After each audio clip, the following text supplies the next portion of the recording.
大家好啊，我是云飞。澎湃 OS 更新也蛮久了，我购买小米14也使用了一段时间，在使用过程中也发现了一些隐藏功能，给大家整理了一下，希望可以帮助到大家使用手机。那么先来个两收藏，咱们开始。很多人换到新手机或者新系统，会发现网络设置里面少了一个选项5G 开关，很多人对这个功能都比较依赖。那么有什么办法可以把这个功能给加上去不？有的人说需要下载 APP， 其实我们直接在拨号键输入米井546338几米，下面就会出现一串英文提示，然后我们到设置里面的移动网络里面就会多出一个5G 的网络开关，有需要关闭5G 网络的朋友就可以关闭它了。日历之前我们说把几天后的显示给更新没有了，最近又加了回来，然后又添加了一个新的功能，在右上角的设置里面多了一个显示周数，这对于需要年报的朋友来说还是蛮友好的。一年原来有52周。相册目前在照片界面更新了一个一键抠图的按钮，点击很快就可以把一张有主体的照片抠图完成，然后直接保存下来。这个图片的格式就是 PNG， 在你需要用在别的地方的时候，就可以直接免抠图，在不需要高精度使用的场景里还是非常不错的。在澎湃 OS 的日常使用中，当你佩戴了可检测入耳的米基耳机，在佩戴入耳的时候，在灵动脑门是会显示当前的电量，耳机也有动画，挺不错的。当你佩戴一只耳机入耳的情况下，它只会显示你佩戴这边的耳机的图标以及电量。小米状态栏开关设置，我记得是很早的先驱者，现在下拉到最底端，开启依然是可以添加很多开关进去，而且增加了第三方应用的开关，数量还非常多。比如这个按钮就是网易云音乐的当日推荐。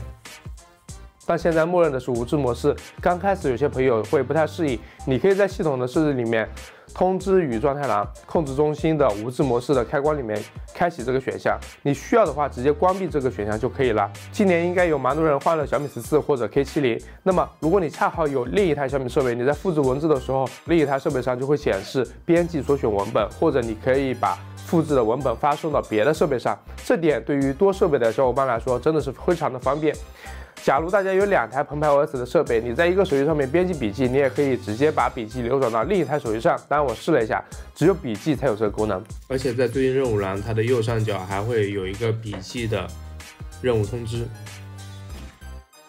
关于我们日常使用的隐藏细节，如果你设置了双击电源键点亮手电筒，以前会先按下锁屏，然后才会亮起手电筒，而现在只需要咱们速度正常，屏幕是不会熄灭的，使用手电筒这个功能就更加无感了，很舒服。之前这个澎湃 OS 的手机碰一碰的功能，我不是没太整明白吗？现在我知道它可以干啥了。我们在联系人的页面和别的澎湃 OS 手机碰一碰，就可以把当前联系人传输到对面的手机上面。我们可以把这当做成交换名片的一个功能，这样一看还挺合理的。最后一个就是对于一些会跳转到别的 APP 的应用，我们可以在最近任务栏长按这个应用，点击到最下面的设置，来到应用信息界面，增加了一个应用管理措施，点击进入，我们可以把这2个开关都开启，就不怕跳转到其他的 APP 了。然后这个 APP 也不可以安装其他的应用了。这就是目前我体验下来所了解的10个功能，有的有用，有的没啥用，希望可以在一定程度上帮助到大家使用新系统。大家有啥新功能也可以在评论区或者弹幕一起来讨论，说不定只有你一个人发现了呢。